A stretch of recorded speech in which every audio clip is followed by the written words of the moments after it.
Assalamualaikum warahmatullahi wabarakatuh. Lanjut ke part 4 ya. Langsung saja supaya cepat. Kata Abu Jahal setelah menyaksikan bahwa Habib bin Malik ini beriman kepada Nabi Muhammad SAW, dia mengatakan, "Ayuha sayyid, atu'minu bihadza sahir idra'aita sihrahu."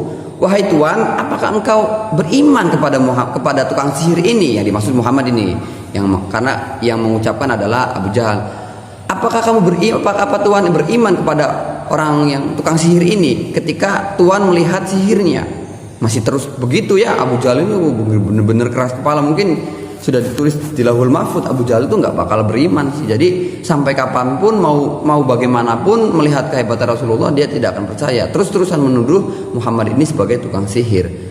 Apakah engkau beriman dengan atau percaya dengan tukang sihir ini yang dimaksud Muhammad ketika engkau melihat sihirnya? Summa kharaja Habib ila Syam musliman wa dakhala kisrahu fastaqbalathu bintuhu qailah asyhadu an la ilaha illallah wa asyhadu anna Muhammadan abduhu wa rasuluh. Nah, ini kemudian Habib bin Malik tidak menghiraukan ucapan siapa Abu Jahal ini. Beliau langsung bergegas pulang, sudah dalam keadaan iman, seorang muslim beserta dengan anak buahnya. Wa dakhala kisrahu, masuk ke dalam istana, fastaqbalathu bintuh, disambut oleh putrinya. Lalu putrinya mengatakan asyhadu alla ilaha illallah wa asyhadu anna Muhammadan abduhu wa rasuluh. Putrinya juga mengatakan syahadat. Faqala laha ya binti min aina ta'allamti hadhil kalimah. Bingung, Habib ini bingung. Wahai putriku, kamu kok ngerti kalimat asyhadu alla ilaha illallah wa anna Muhammadan abduhu wa rasuluh? Kok ngerti begitu padahal belum ada orang yang mengajarkanmu, belum ada orang yang memberitakan ada kalimat itu yang digunakan untuk mempercayai keberadaan Muhammad sebagai utusan Allah. Tidak ada. Tapi kok kamu tiba-tiba mengucapkan yang demikian itu? Kamu belajar di mana? Nah, Habib bertanya kepada putrinya ini, belajar di mana kalimat syahadat itu? Qalat ata ilayya fil manam rajulun faqala li inna abaka qad aslam. Jadi begini Abi, ini kata putrinya Habib. Jadi begini, suatu ketika saya tidur, kemudian dalam tidur saya bermimpi didatangi oleh seorang laki-laki. Lalu laki-laki itu berkata kepadaku, inna abaka qad aslam. Bapakmu itu loh, Habib bin Malik ini sudah masuk Islam. Fa in kunti muslimatan qad radadna alaika a'dha'aka salimatan. Kalau kamu mau muslimah atau mau masuk ke dalam agama Islam seperti bapakmu, saya akan kembalikan semua anggota yang tidak kamu miliki. Saya akan kembalikan tanganmu, saya akan kembalikan kakimu, saya akan kembalikan matamu. Kata laki-laki dalam mimpi tersebut. Fa aslamtu fi manami. Lalu kemudian dalam mimpiku saya Islam. Saya langsung tanpa pikir panjang saya mengucapkan kalimat syahadat asyhadu alla ilaha illallah wa asyhadu anna sayyidana Muhammadan abduhu wa rasuluh. Saya mengatakan begitu dalam mimpiku. Fa asbahtu kama taroni. Kemudian setelah saya bangun, tiba-tiba kedua tanganku sudah ada, kakiku sudah ada, mataku sudah ada. Ini seperti yang kau lihat ini bagaimana? Sempurna kan? Normal kan? Nah, ini terjadinya di mimpi. Tapi kemudian pas ketika dia bangun, nyata atau realita terjadi sesuai dengan apa yang dikatakan oleh laki-laki yang mendatanginya di mimpinya itu. Kemudian ntar dulu. Fawaqa'a Habib. Ini masuk ke halaman 238. Fawaqa'a Habib sajidan lillahi wa syakiran nikmatil iman wazdada imana wazdada yaqinan. Lalu Habib seketika ketika mendengarkan cerita dari putrinya ini, dia langsung tersungkur sujud kepada Allah, mensyukuri terhadap nikmat-nikmat yang telah Allah berikan, dalam arti nikmat iman. Kemudian dia menambahkan keyakinannya kepada Nabi Muhammad SAW bahwa apa yang dikatakan oleh Muhammad selalu benar. Kenapa? Karena tadi di part-part awal saya sudah menjelaskan bahwa apa yang dikatakan Muhammad itu adalah wahyu. Wa ma yantiqu anil hawa in huwa illa wahyu yuha. Sehingga pasti benarnya. Summa hamala Habib ibnu Malik ala khamsati jamalin dahaban wa fiddatan. Masan wa arsalaha ma'abidihi ila Rasulullah sallallahu alaihi wasallam. Kemudian Habib berencana memberikan hadiah kepada Rasulullah sallallahu alaihi wasallam beserta emas berupa emas dan perak yang diangkut oleh 5 onta. Jadi Habib mengutus para budak-budaknya untuk memberikan hadiah kepada Nabi Muhammad sebanyak memberikan emas dan perak sebanyak 5 onta. Ya pokoknya muatan semampunya atau sebisanya dimuat oleh onta. Ada 5 onta membawa angkutan berupa emas dan perak untuk diserahkan kepada Nabi Muhammad. Falama qarabu min Makkah, setelah mereka para budak-budak yang diutus oleh Habib dengan membawa emas 5 onta ini mendekati kota Mekah, faidan Abu Jahlin yastodu. Abu Jahal ini lagi berburu beserta dengan kawan-kawannya. Faqala liman antum. Abu Jahal tercengang melihat banyaknya emas yang diangkut oleh para budak menggunakan 5 onta ini. Kemudian bertanya, liman antum? Kalian milik siapa? Karena tahu kan Abu Jahal tahu bahwa ini yang datang ini budak membawa banyak emas. Kamu milik siapa? Langsung. Qalu nahnu li Habib bin Malik. Para budak itu menjawab, kami adalah budak milik Habib bin Malik. Nuridu Rasulullah SAW. Kami berkeinginan untuk mendatangi Rasulullah SAW. Fahamala alaihim Abu Jahlin liyakhudaha min aidihim. Kemudian Abu Jahal berniat buruk, ingin merampas semua hadiah yang diberikan oleh Habib bin Malik kepada Muhammad, ingin diambil oleh Abu Jahal. Fa'abau, kemudian para budaknya menolak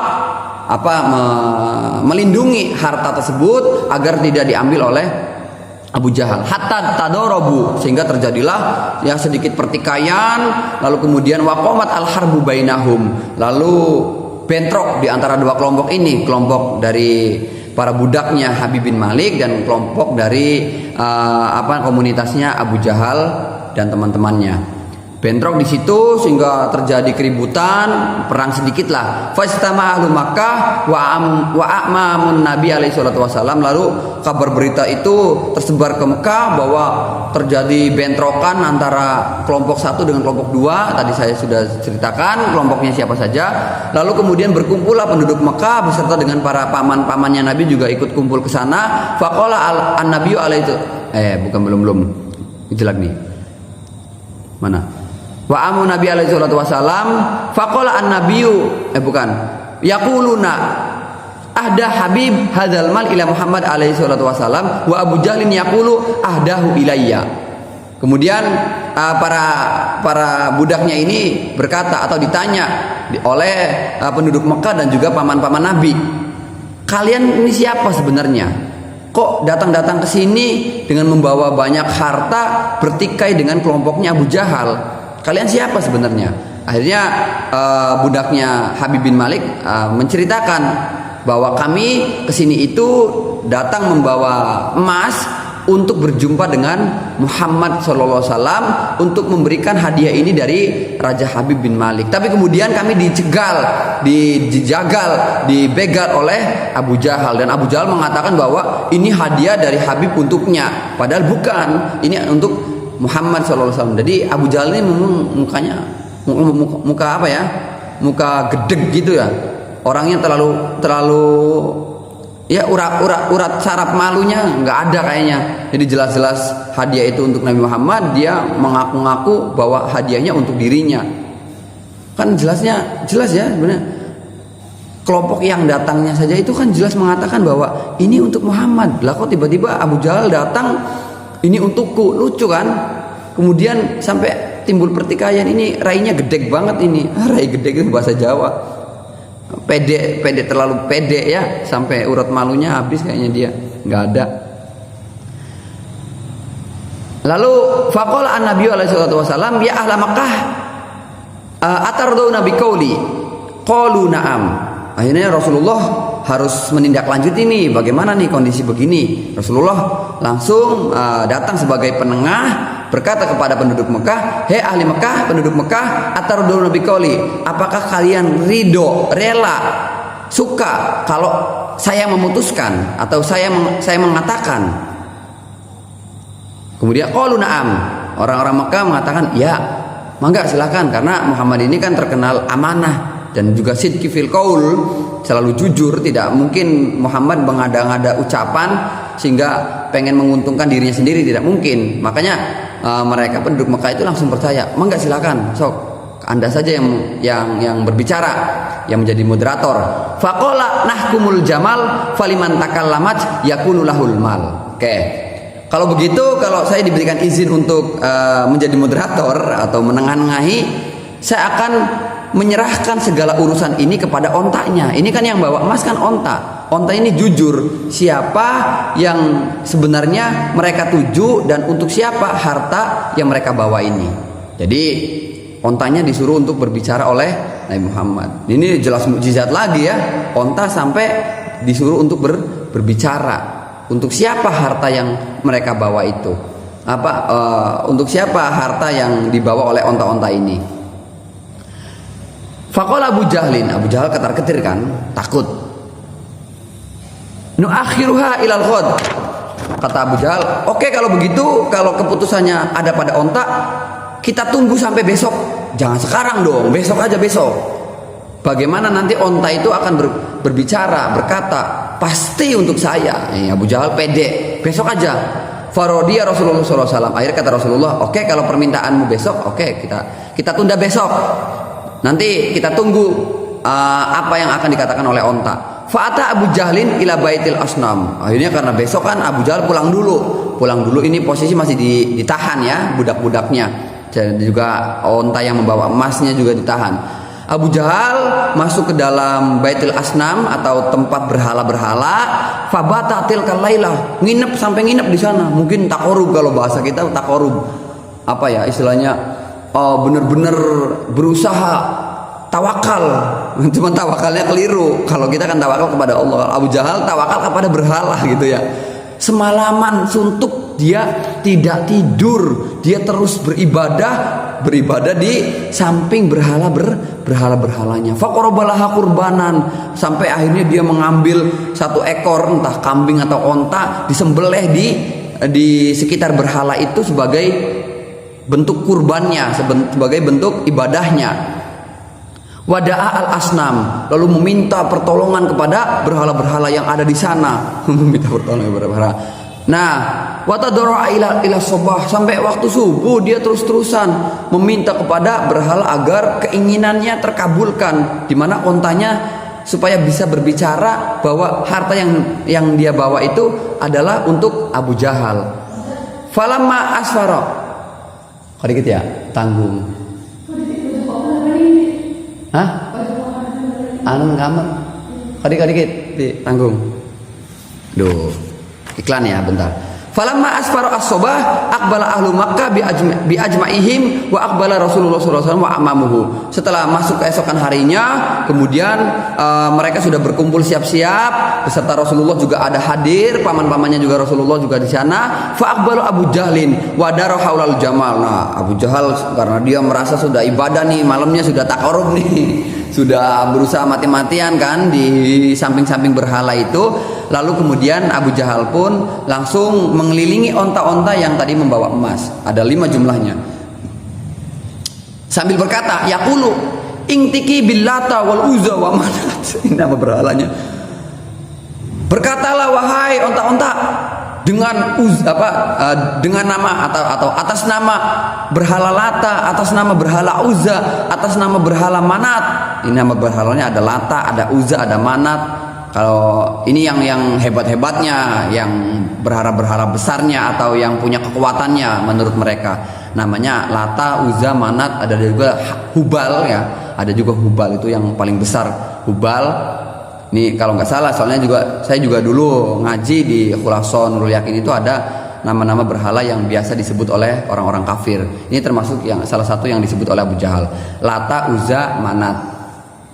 Jadi sambil mengelilingi onta, dia berkata, ingtiki, berkatalah wahai onta-onta dengan atas nama berhala Lata, atas nama berhala Uzza, atas nama berhala Manat. Intinya dengan Tuhan-Tuhan itulah kamu akan bisa berbicara. Intinya begitu mungkin. Falam yazal ala hada. Ini yang namanya onta, diem aja, mau berhala Lata kayak Uzza kayak Manat kayak enggak, gue bodoh amat, mungkin kata ontanya ya dalam hatinya, bodoh amat, nggak mau. Falam yazal ala hada hatta hajarat asyamsu, sampai akhirnya matahari tenggelam. Matahari naik lagi, irtafaat falam yasma minhunna syai'un hatta, sampai matahari matahari terang atau sudah berada di tengah-tengah, sudah naik, sudah siang lah ya, jam 10, jam 11. Kemudian onta itu tidak sedikit pun mengucapkan satu kata pun, sehingga kafir orang-orang Mekah ini menyerahkan segala urusannya kepada Muhammad. Ini Abu Jahal nih apa sih, nggak bisa juga sok-sokan nyuruh onta berbicara atas nama berhala Lata, atas nama berhala Uzza, Manat, tapi nyatanya onta diam saja, nggak bisa ngomong apa-apa. Hatta qala ahlu Makkah hasbuka ya Abu Jahlin, sudah cukup Abu Jahal, kamu nggak bisa apa-apa, udah diam, kamu diam.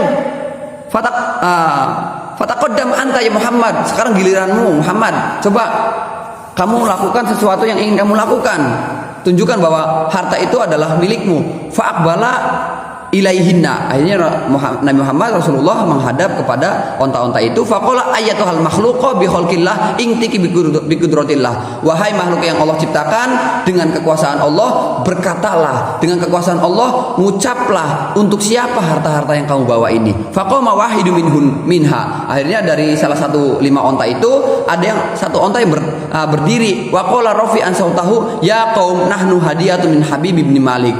Salah satu onta itu berdiri kemudian mengatakan, wahai kaum, kami adalah onta-onta yang diutus merupakan hadiah dari Habib bin Malik untuk Muhammad alaihi salatu wasallam, untuk Nabi Muhammad sallallahu alaihi wasallam. Fa akhadha alaihi salatu wasallam zimamaha ila jabali Abi Kubais fa akhraja dhahab wal fidda wa ja'ala talasuma qalakuni turaban fasarat kadalik ilal yaum. Akhirnya karena Rasulullah ini orangnya tidak terlalu cinta dengan harta duniawi, sehingga ketika mendapati bahwa onta itu membawa hadiah ternyata untuk dirinya, oleh Rasulullah dibawa ke atas gunung Abi Kubais, lalu kemudian Rasulullah mengatakan kepada emas-emas itu,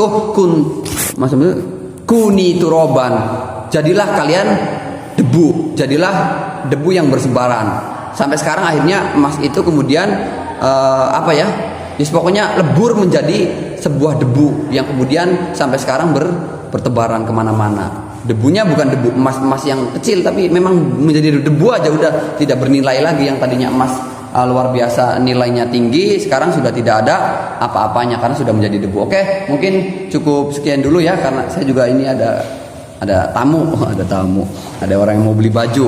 Kebetulan saya juga jualan baju. Oke, barangkali teman-teman ada yang mau beli baju, endorse sendiri. Oke, nggak apa-apa lah. Oke, terima kasih telah menonton. Mungkin sampai situ saja ceritanya, karena yang inti sampai itu, emas hadiahnya itu menjadi debu kemudian bersebaran di bawah gunung Abi Kubais. Oke, terima kasih telah menonton. Assalamualaikum warahmatullahi wabarakatuh.